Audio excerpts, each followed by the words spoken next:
Venecatorum zartvia.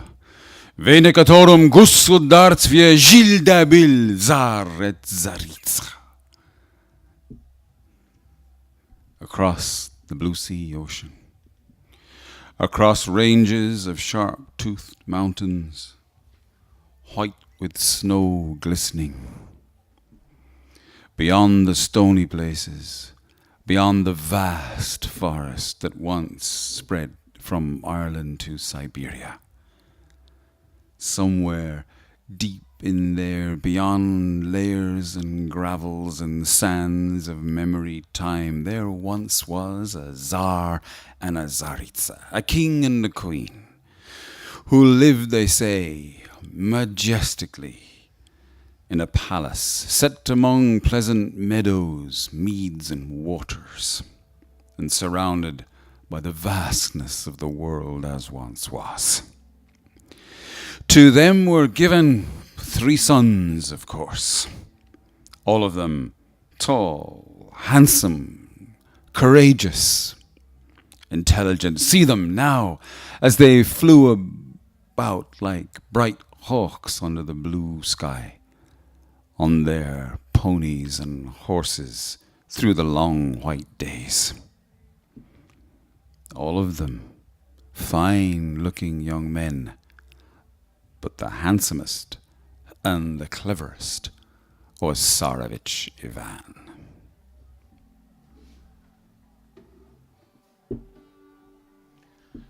Time came when the Tsar, their father, called them to his presence. And he said, "My sons, you are now arrived at man's estate, and it's time for you to choose suitable girls to be daughters-in-law to me and good wives to you." Now, you could say things like that in those days. What to do next? Obviously, take therefore your bows and arrows that have been hardened in fire, and go into the untrodden field wherein no one is allowed to hunt. There let loose your arrows, and in whatsoever courts your arrows land, there you will find your brides. Those boys went. They took their bows. They went into that untrodden field. They brought arrows hardened in flames. The eldest shot his arrow first. He shot his arrow to the east, and it flew over the treetops and under the clouds until it clattered into the courtyard of a nobleman. The one who found that arrow was his eldest daughter. She found it in the morning. She brought it to her father. He said, "Keep it. Do not give this to anyone but he who comes looking for it." The second son shot his arrow to the west, and it sped under the clouds and over the treetops until it broke the window in a rich merchant's house. But there, standing at the window, was his daughter, a lovely girl soul, who picked up the arrow from among the broken glass and brought it to her father. And he said, "Keep it. Give it only to he who comes looking for it or you." Tsarevich Ivan let loose his arrow, not to the east or to the west, but straight before him. And it flew under the clouds and over the treetops, but where to after that no one knew. It could not be found. He began his search for a day, search for 2 days, 3 days. He searched for a week. He searched for a month.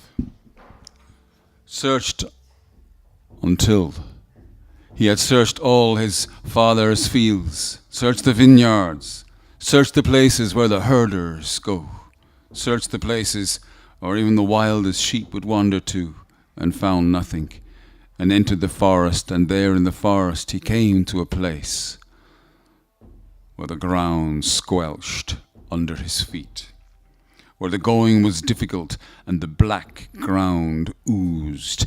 He came there to a swamp, and squelching through there and getting lost, he came at last to a small green hill, and on that hill there was sitting a frog, and in her mouth a huge green frog. In her mouth was his arrow. He didn't know what to do. He looked, and then he thought, and then he turned to run. And then the frog spoke. Qua, qua, quarak. Tzarevich Ivan, do not think to escape from this swamp, or from me, or from destiny. Take your arrow. Take it from my mouth. He heard the frog speak, and he was horrified. He still didn't know what to do. He looked, he heard the words, and in the end he made up his mind. In the end, he walked 3 steps towards her, took the arrow, picked up the frog, and put her in his pocket, and in that way made the long journey back to his father's palace. When he got there, already the eldest brother was there with his beautiful wife, sitting beside him, covered in lavish clothes and jewels. A beautiful daughter of the world. His second brother was sitting there too, with the merchant's daughter, that lovely soul, and her radiant. And they called out to him, Tzarevich Ivan, what are you carrying? Little brother, is that the best one you could find in that swamp? And Tzarevich Ivan presented to his father the Tsar the frog that he had found, with bitter words. He said, to live one's life long is not like crossing a field. It's not like fording a river. It's not a small passing thing like that. Tell me, how am I to marry and live with a frog? And the Tsar replied, take her, my son, for such was my royal word, and such is your destiny. And although there was much weeping and gnashing of teeth, there was little more to be said, because one cannot go contrary to one's fate. Time passes like it always does, until a month had passed as if it had never been, and the weddings had taken place. The daughter of the nobleman was married to the Tsar's eldest son among shouts and cheers and acclamations. The wedding of the second son took place, and there was cheering and applause there too, and enough wine to drown a herd of cattle, and feasting and dancing afterwards. And then the wedding of Tzarevich Ivan took place to the frog, and whether Tzarevich Ivan rejoiced we don't know, or whether the frog did, but she was carried on a golden plate in a carriage to the wedding. And after that they settled down to live with their wives until a whole round moon had passed, and then the Tsar called for his 3 sons. Can you hear me above all that noise downstairs? I think you're all in with me on this one.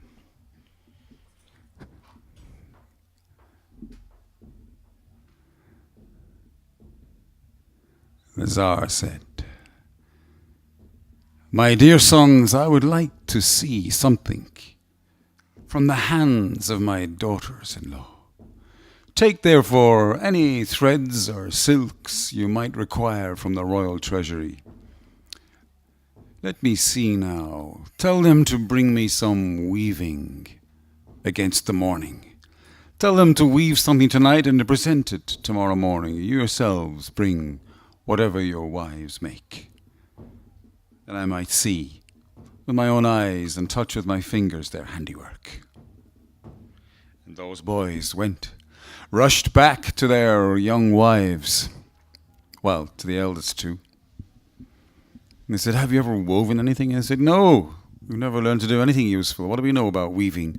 But they called all their servants and their nursemaids and everyone else they had around them, and they made some kind of a fist at weaving something for the Tsar for the following day. But Tsarevich Ivan, he went home looking as if he'd swallowed a pin, with his bright head hanging lower than his shoulders. And when he got home, his frog wife on the floor said to him, "Qua, qua, quark. Tsarevich Ivan, why does your bright head hang so low? Has your father the Tsar spoken some cruel or unfeeling words to you?" Tsarevich Ivan said, "No, my father the Tsar has not said a hard thing to me, but he demands that our wives, all his daughters-in-law, weave something for him and have it ready for the morning. He said, whatever weaving those other two girls do, tell me, how can a frog weave something, let alone for a Tsar?" "Tsarevich Ivan," said the frog, "do not fret. Lay down, rest yourself. The morning is wiser than the evening. Let me see if I can weave this evening." Somewhat encouraged by her soft-spoken words, he went, like all heroes do in these stories, weeping to sleep until he passed into sleep. And when he was resting, and when everybody else was swimming in dreams, she got up. She walked out of the house. She went out into the courtyard. See her now standing there, naked to the winds.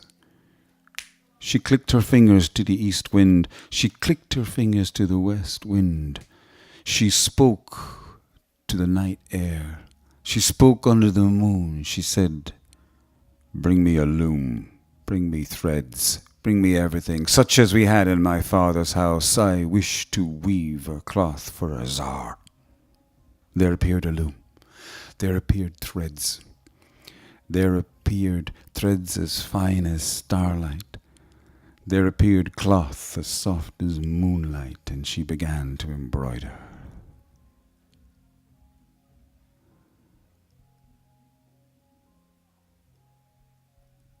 In the morning,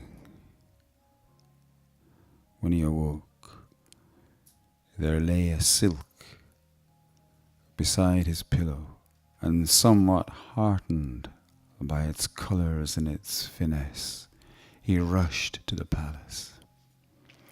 When he got there, the cloth that the eldest son's wife had woven was already being unveiled. The Tsar looked at it, and he said, "This is a sad piece of weaving. This," he said, "is not fit for the palace, but it may do something. Take it and hang it behind the stables. It might do to help keep the draft from the horses." The second cloth was unveiled, and the Tsar said, "This is a little bit better. This is somewhat better.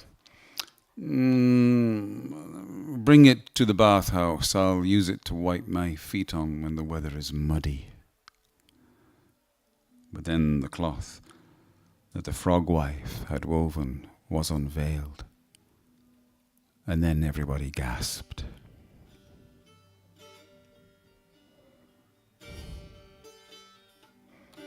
The Tsar could not admire it enough and ordered the servants to hold it up again and again to the light. There were eagles emblazoned on it, birds and sky and flowers and mountains and waters.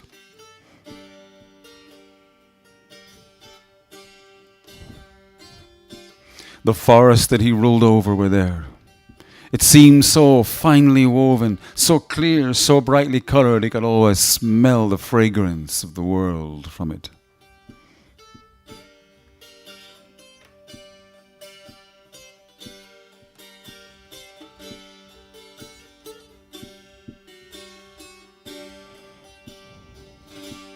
Take this, he said. Keep it safe, and put it on my table on high and holy occasions when we might have royal guests. And so passed the first test.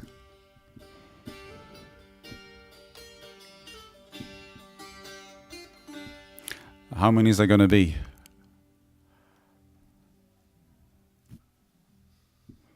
Another moon passed. The Tsar again called his sons to him. Again he said, I would like to see something made by my daughters-in-law. Not weaving this time, baking. Have them make something that I might taste it. Have them make a cake. Have them make a cake this very evening and bring it to me against the morning, that I might see what they're made of.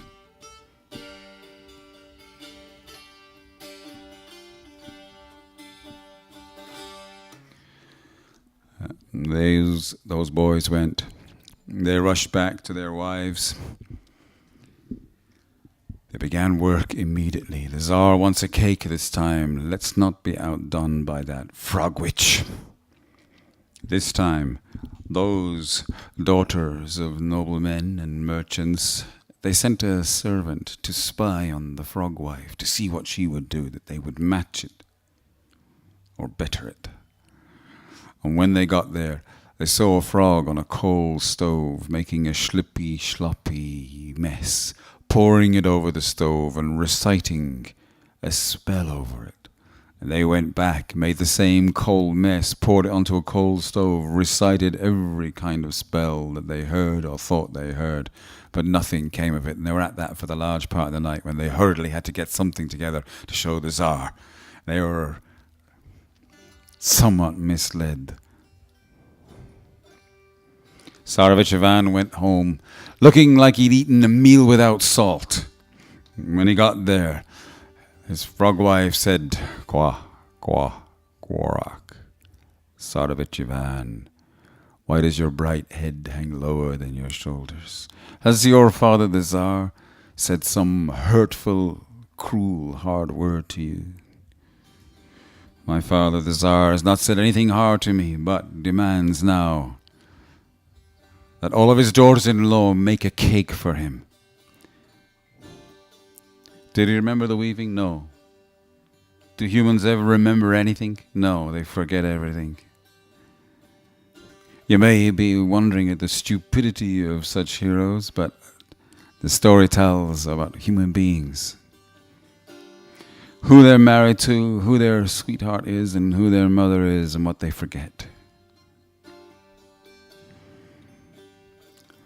Tell me, he said, how will a frog manage a hot stove? How will a frog bake a hot cake?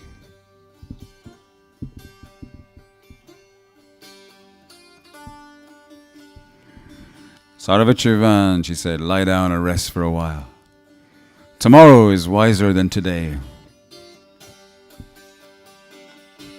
And eventually he fell asleep, weeping.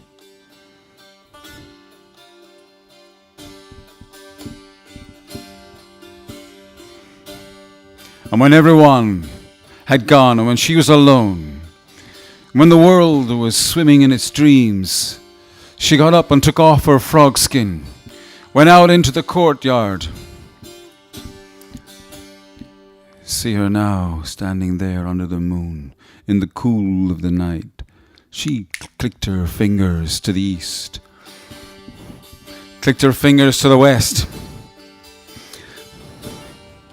said, bring me everything, I'm going to make a cake for a Tsar. The oven was lit, a fire blazed up into it, ingredients appeared. She poured and poured. They mixed with fire, and a cake appeared.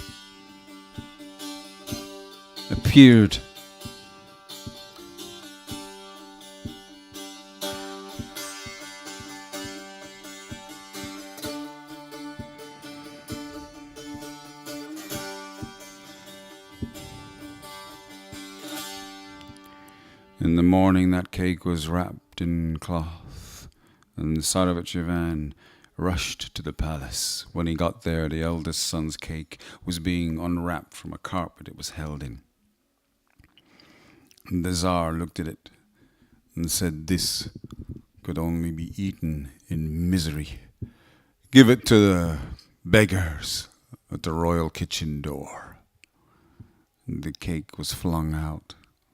The second son's cake, he said, was somewhat better.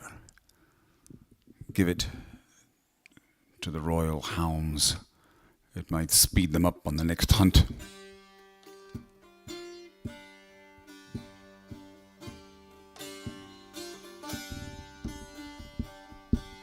But when the cake that the frog wife had made was unveiled, the Tsar could not admire it enough, for there were his own palaces and the gates and fortresses and towers of his cities. He could see all his kingdoms there, celebrated. Such a cake cannot be described with words nor written about with a pen. It can only be spoken of in a story.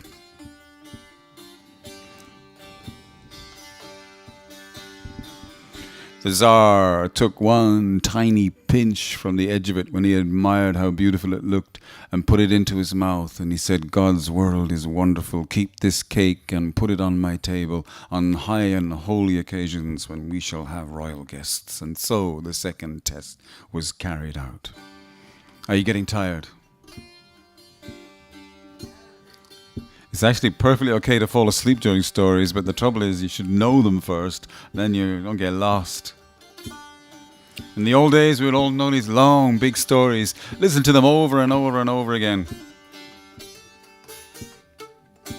and then drift off into dreams in any part of the story. But you're not allowed to, because it's only the first time you heard this one, right? No, someone says. You're Russian, yeah? No? Polish. This story comes and has been held by the old grandmothers of Russia and Armenia, and probably like half a dozen other countries around there. I searched and searched for remnants of it all over the place. For her.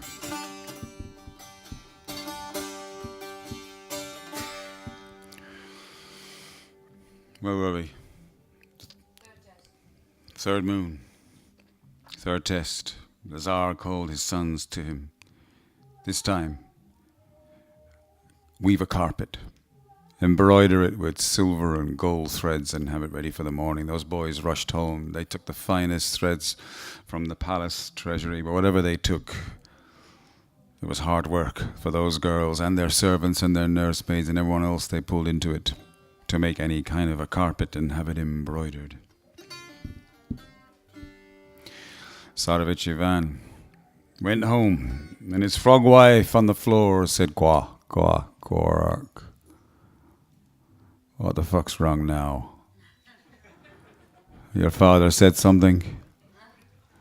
"My father hasn't said anything, only that you're to make a carpet now and embroider it with gold and silver." You'd think by now he would be kind of, no, that's not what human beings are like. No, he wasn't.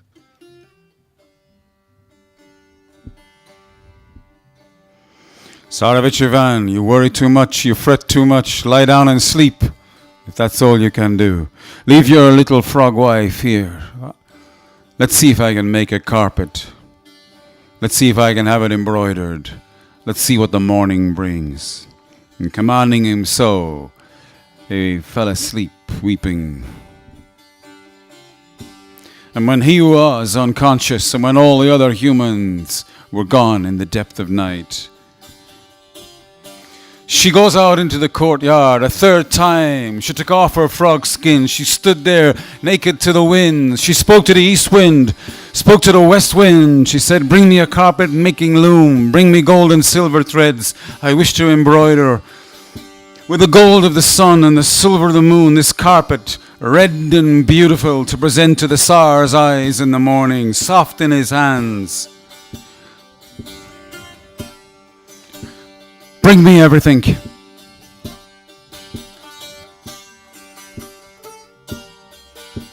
and a loom appeared. The night brought everything that night brings, crested with stars, held in darkness, held in stillness, held under that moon. She wove the carpet that has no name, but you might be guessing what that carpet is, what's held on it, who stands on it, who walks on it, who dances upon it, and who it's for.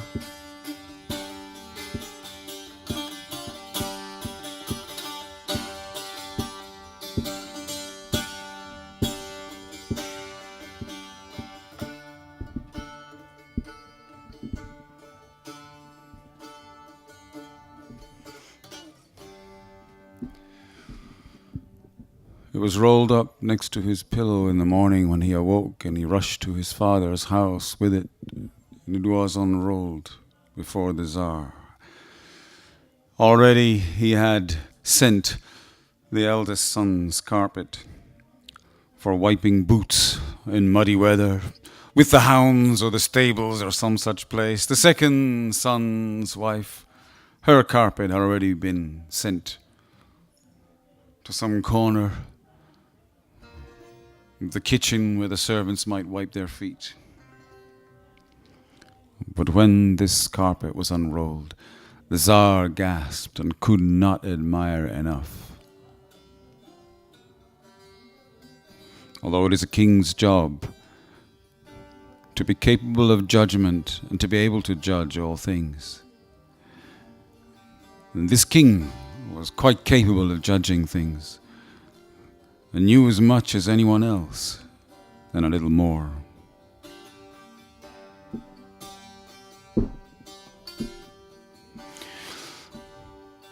He said, "Keep this carpet for high and holy occasions, and put it on my table when royal guests come."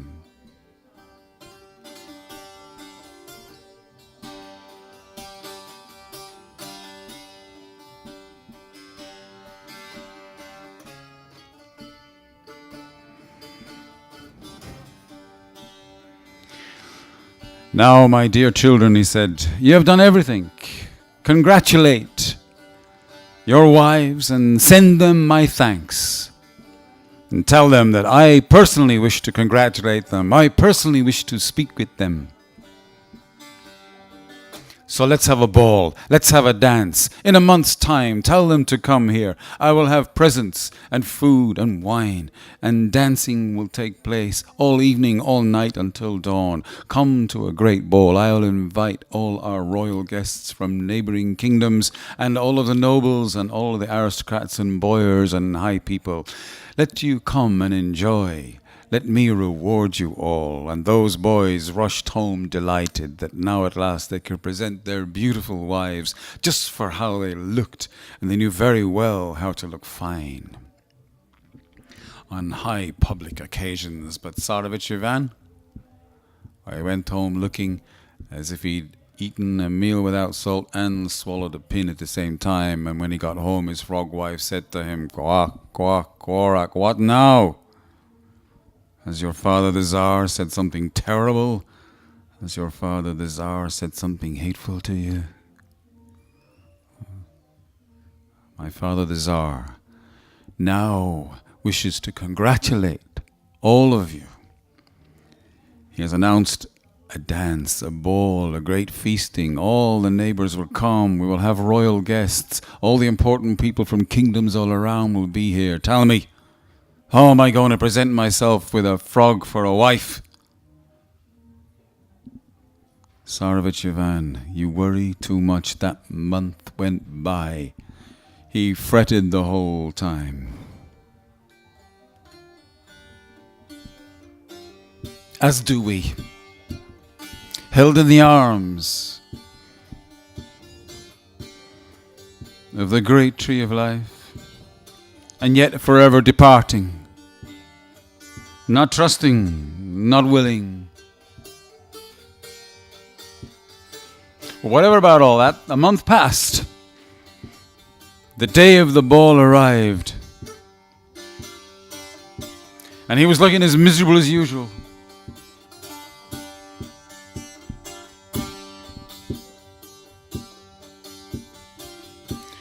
Come here, she said. Now listen. Ride ahead of me to the ball. Take your best horse, put on your finest clothes, put on your jewels, and do not be troubled. Ride ahead of me. But know this. When the first patter of rain falls on the palace roof, know that I am washing myself. Know that I am bathing.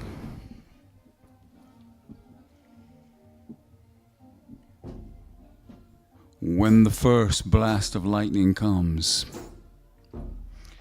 know that I am arraying myself for the ball.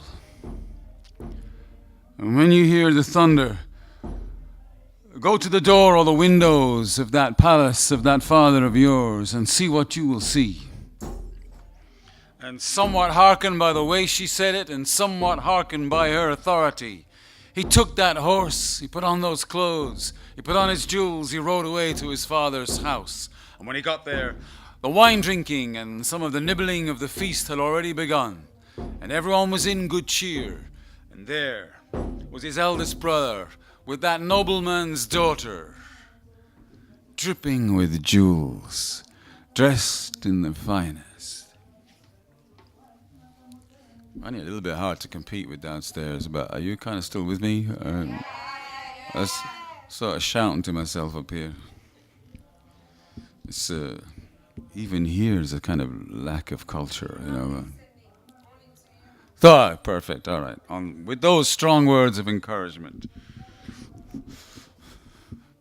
thundering around my ears, let's press on. He rode to the feast, he sat down there, he was given a glass of wine. And they said to him, "Where's that wife of yours? Have you not got a gold dishcloth or something to bring her with, or is she in your pocket? And are you sure that really was the best frog in that swamp?" And they teased him like that. And Tsarevich Ivan sat down and began sipping wine and began talking to his glass.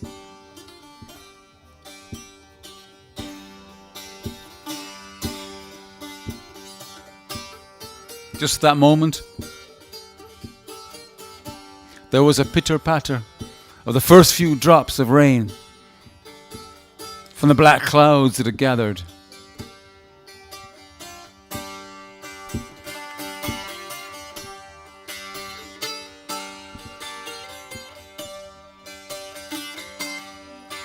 "Ah," said Tzarevich Ivan,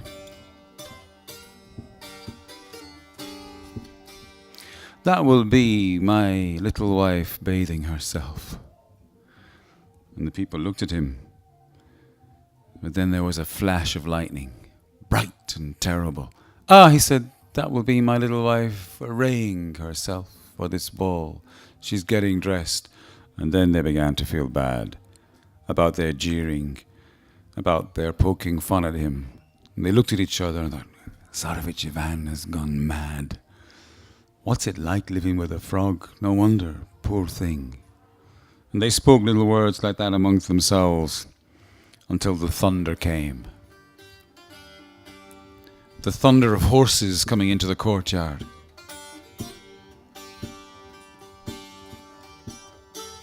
Now we'll leave the feast for a while and go back to her. When Tzarevich had gone, again she goes out into the courtyard.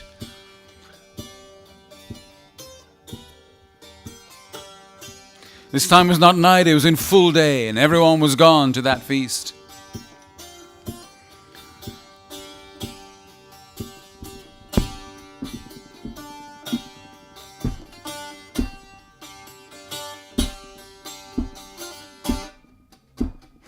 She said, "I need a dress, I need a gown to go to the Tsar's ball. Bring me a dress white as snow, with all the colors of the rainbow on it, sparkling with diamonds, as many as there are stars in a night sky when the weather is cold. Bring me horses.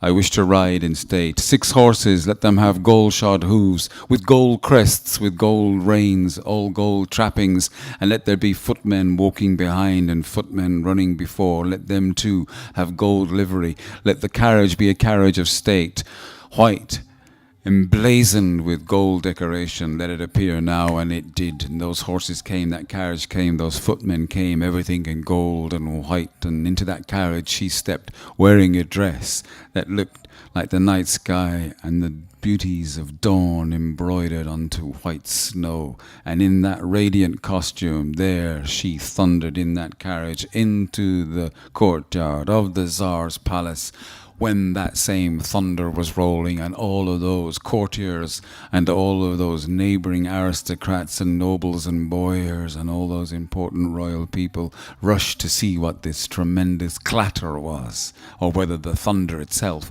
had rolled into the yard. They looked down into that courtyard, and this is what they saw. The door of that carriage swung open, and out of it stepped she who would shame the moon for beauty. She who had been shamed was more beautiful than the sun. And they saw a foreign princess step, one step at a time, down from that carriage onto the ground, onto the stones of that yard, and then led into the great feasting hall, into that big ballroom. And there was silence there, gazing on this wondrous creature.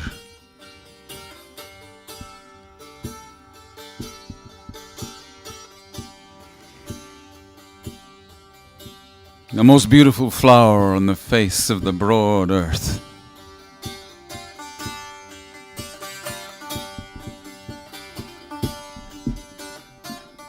And she walked and she put her hand into Tsarevich Ivan's hand. And she whispered to him, "Don't you recognize your frog wife?"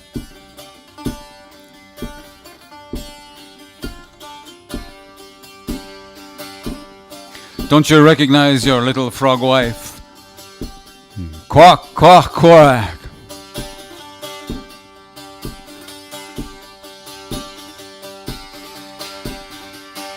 They began to eat together and to nibble at the food. And then the Tsar announced that the feasting would begin after Tsarevich Ivan had presented his wife to the Tsar. Most graciously, he took her hand, kissed it, and bowed to her, and announced that the feast should begin properly. And then it did begin. All of those roast meats, the wild geese, the wild animals of the forest, they're laid out on that plate, along with the fine Russian wines. You can be sure those other wives were watching carefully every move that this frog witch wife made. And a strange way of eating that she had.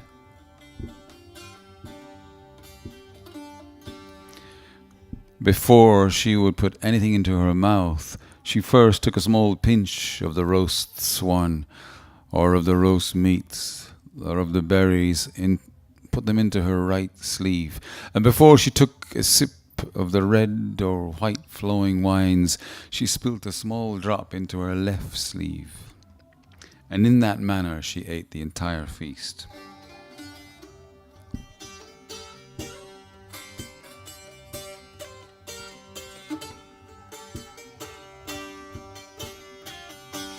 And you might imagine what it looked like eating like that. I've tried it myself. I'll tell you, it's quite a messy business. I got my entire tribe. I come from a place called Spirit Horse. I'm a kind of a poet, chieftain, crazy person. I made everybody sit down and eat in honor of this lady who's at the center of our story here. And so that everybody put some wine in their left sleeve. We made special big sleeves for it, Everyone had a wet sleeve on their left arm and a rather heavy one on their right. And then we cut off all those sleeves, made them into a huge bundle, and carried them up to a lake on the mountain. Took all day. And then we invited the frog Tzarevna herself, hoping there'd be a frog in the lake or something, to come and enjoy the first bite and the first sip of those wines and meats.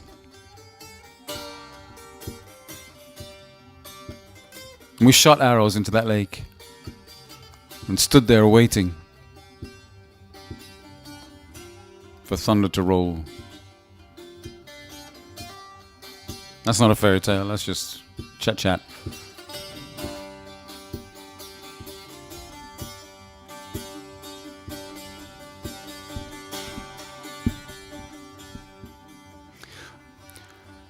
So back in those ancient days, they ate like that. The two wives copying everything that they saw her doing, putting a little sip of wine in there, putting a little bit of meat in the other sleeve, until that huge feast was over and the Tsar announced that it soon would be time for the dancing to begin. And soon it was, and it did. But the Tsar had a request. You know very well what he asked for. He asked that he might dance with Tsarevich Ivan's wife first. And he did.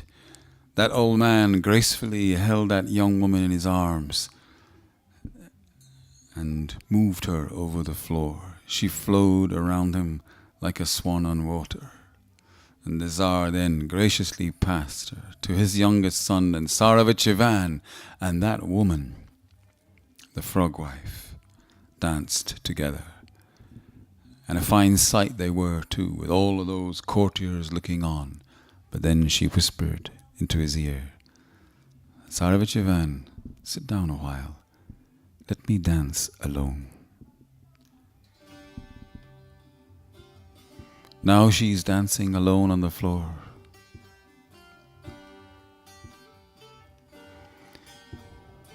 Flowing here and flowing there.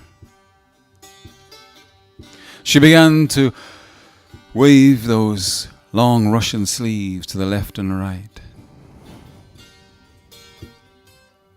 From the left sleeve, little drops of the wine that she'd given there began to fly into the air, and they landed on the floor. Where they landed, there appeared a lake of water, and on that water there came flying geese landing on it, splashing, and swans came to land on that water. And then she waved the other sleeve. Little bits of the meat and the food they'd eaten flew from that one and became a little island on the lake. And on that island there came flowers and bushes, fragrant, bearing fruit instantly, and then a white pillar appeared on there. And there was a cat on that pillar, running up and running down. And when he ran up, he told stories, and when he ran down, he sang songs.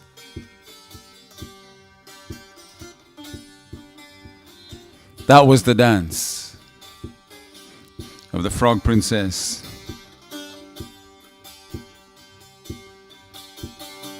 And when it was over, that hall was filled with shouts and cheers and acclamations that resounded to the roof. And never had such a cheer entered that hall before, and never will ever again. When she sat down, the Tsar demanded that his other two daughters-in-law dance, and they took to the floor and began to spin around, shaking little bits of the wine out of their sleeves and shaking little bits of the meat here and there. But the wine just spilled to the floor, and the little bones and little bits of meat flew hither and thither, until in the end, as they began to rush faster and faster and wheel around, hoping that something would happen, one of the bones flew through the air and, spinning, landed on the forehead of the Tsar, until he called out, "Sit down, you sons and daughters of dogs!" Let the dance become general. And then the people resumed to dance all together, and then they feasted some more, and then they danced some more, and then they feasted a little more, and they danced a little more, and that party went on all night long until it was beginning to get towards dawn. And all that time, Tsarevich Ivan looked at the beautiful wife and thought, can this really be that frog that I married? And then a thought entered his head that should not have entered his head. You know very well what it was.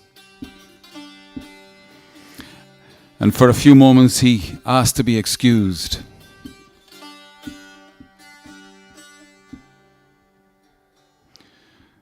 And then he took his horse and sped away as quickly as possible.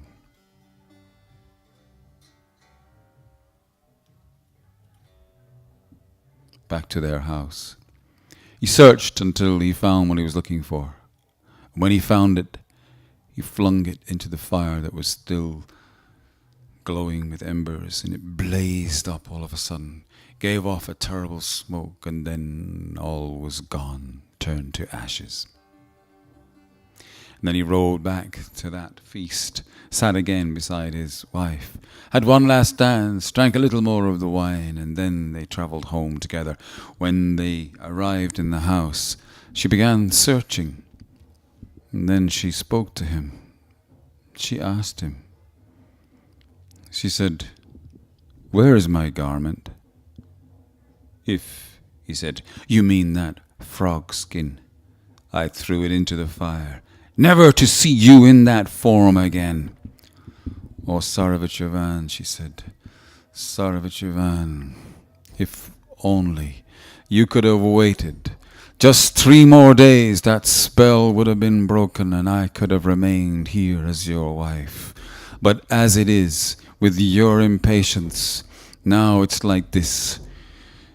You will never see me again." And so saying, she turned into a blue dove, went to the window and flew out. She raised her arms into the air, turned into a blue dove, and was gone, only saying, "If you wish to find me, look beyond the 30th Tsardom, at the ends of the world. My name is Elena the Wise." And with those words blowing in the wind, that was all he saw of her, or ever heard of her, ever again.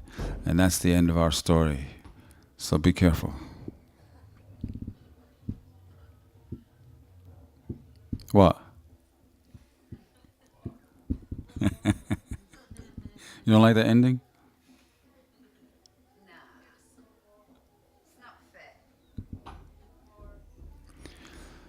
He lay there weeping. He lay there weeping for a long time, wringing his hands, biting his teeth. And then he wondered what to do for a day and a week and a month. And after that he said his prayer before the holy images, and taking his horse he rode off into the world, not knowing where to go, following his way before him. Rode for a week, rode for a month, rode for 3 months. Past the stony places, past the steppe, past the open places, wading through rivers until he came to a huge and drear forest, and travelling into that for another week, and then for another week after that, where the trees grew taller, the shade grew blacker and deeper, the animals of the forest roared louder. He walked and walked past Tsardom after Tsardom without meeting anyone, until he came to a place where it seemed that not even birds would fly. He came there into a dark part of the forest where the trees scraped the sky, but there came in the end a clearing, and in that clearing there was a house standing on a chicken's leg, spinning round and round. And he spoke the rhyme that all Russian children are taught to speak who live in the forest that was long ago, and to this day they will still be able to recite it. Little house, cease your spinning with your back to the forest and your face to me. I come to visit my mother. Will you remember that?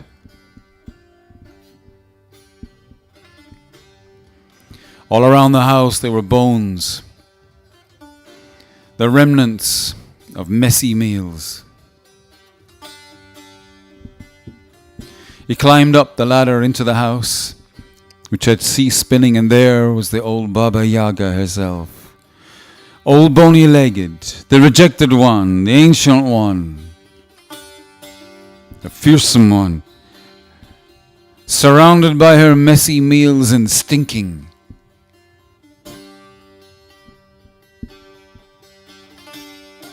With her nose shoved up the chimney. It was a yard long.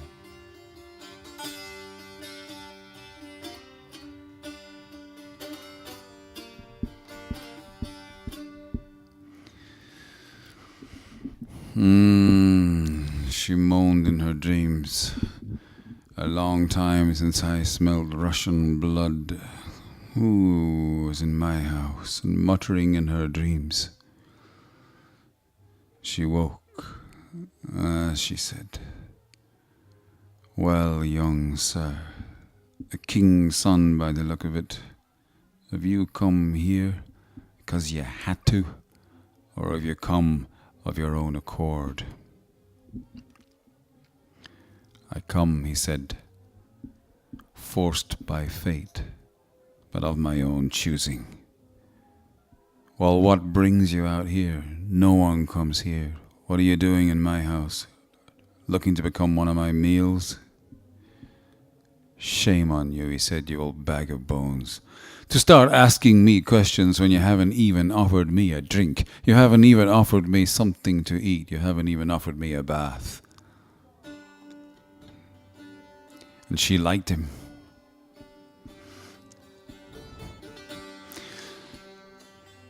She got ready a bath for him. She cooked something. She poured out drink.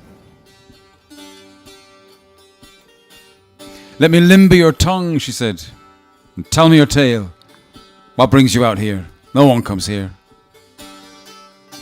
No human gets this far. What misfortune brings you here?" "This misfortune," he said, "that I was wed to Elena the Wise and lived with her in strange forms and seeing her transformed into the beauty of the world. I lost her, and now I'm looking for her in the 30th Tsardom or wherever I wander." She said, "You, married to Elena the Wise, a miserable little human like you? There's no way that could be true." But he began weeping.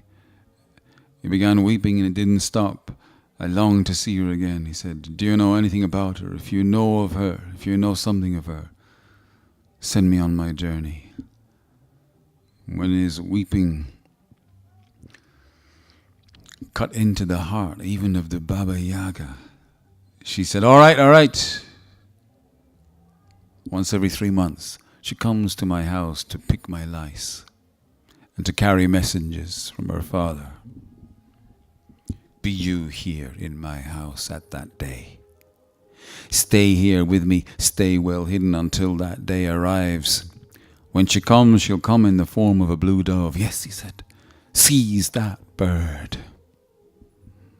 The bird will change into a frog. The frog will change into a lizard. The lizard will change into a snake. The snake will change into an arrow. The arrow you must break in 3 pieces, and then you will have your Elena the Wise if you truly are her husband. Can you do it? Yes, he said. Yes, of course I can do anything. I'll wait. I'll be ready. I'll hold her. Be ready. Hold her no matter what form she takes. Are you clear, Russian prince?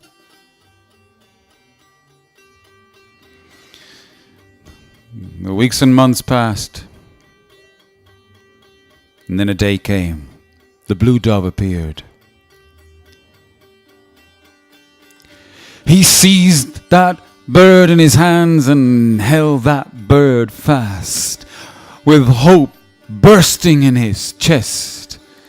And that bird turned into a huge green frog, and how he delighted to see her in that form again.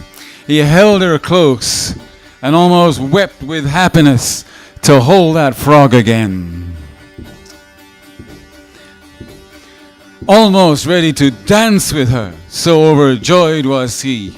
But the frog turned into a lizard, and the cold touch of the lizard sent horror through his arms. He felt the cold touch of that reptile creature wriggling in his arms, and for one part of a moment he loosened his grip, and that lizard was gone through a big crack in the Baba Yaga's floorboards and disappeared in the forest and was never seen again. Well, not for a while anyway. You useless. You hopeless. You disgusting cow. How could you have let her go? And cursing his own weakness, cursing his failure, he began to weep, such that even the Baba Yaga took pity on him once more and said, "All right, you can't stay here any longer. Go and see my sister, but watch out. She's a bad temper. She's not like me. Follow your way through the forest." Some people say you should give him an iron ball to follow. Iron ball only goes down. But whether she did or not, doesn't matter. He wandered on there for another week. For a month. The forest stayed dark and tangled, dreary and lonesome. Such stories are easily told. Such journeys hard to undertake.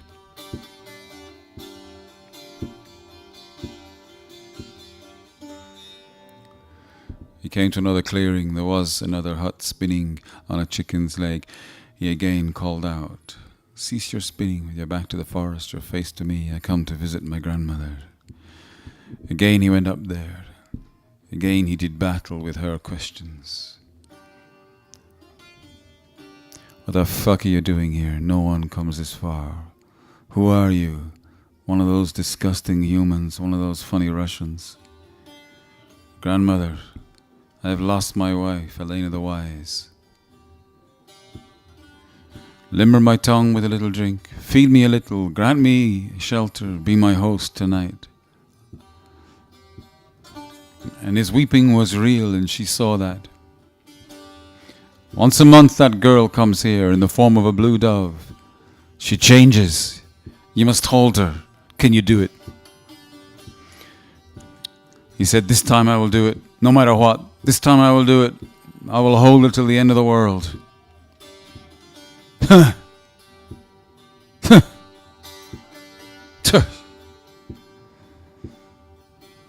He stayed there with the Baba Yaga.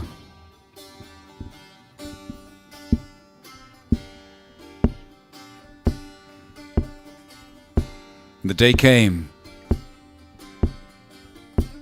The bluebird. He held her fast, determined never to part from her. She turned into the green frog. See her now. And then the lizard. But he was prepared. He pulled the lizard even closer to him, embracing that lizard, embracing it in its writhing. Sure of success this time. But when the terrible writhing snake came, just for that moment of transformation, just for one moment, he could not bear her presence.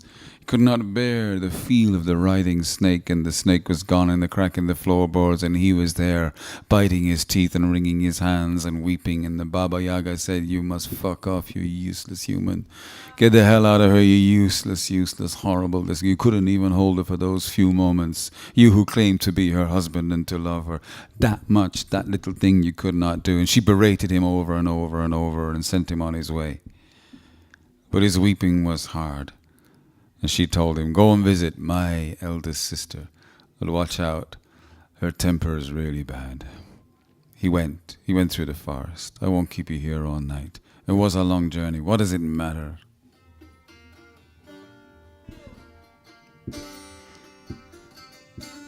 Only that you remember it when you're on it.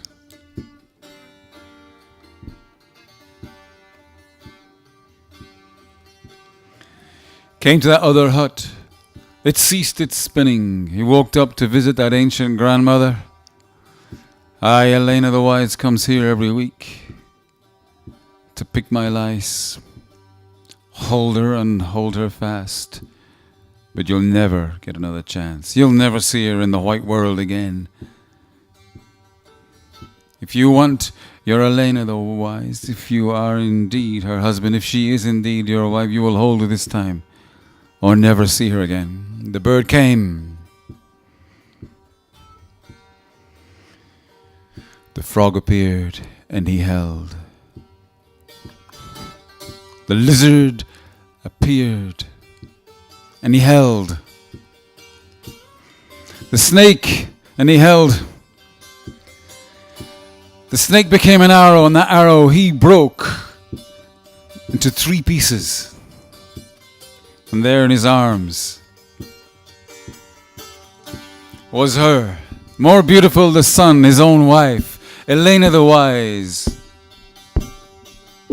and kissing her over and over again on the sugar-sweet mouth. He did not know whether he had died in the arms of those creatures and gone to some heavenly place, or that he maybe was still living on this beautiful earth through long, white, sparkling days, holding a wife that all the world would long for, holding her, the greatest flower on the round face of the earth, holding her that was Elena the Wise that he lost and had looked for through all of those months and years of toil.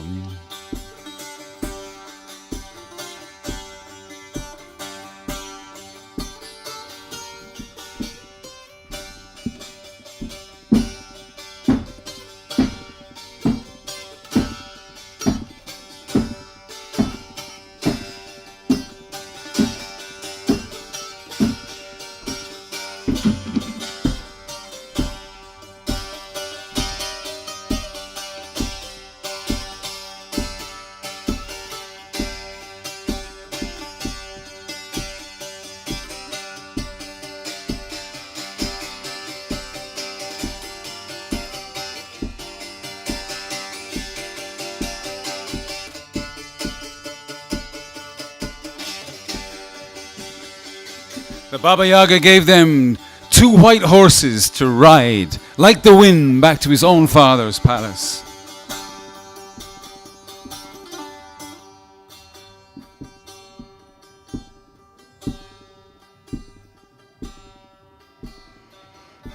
When they arrived back there, it said that they lived well.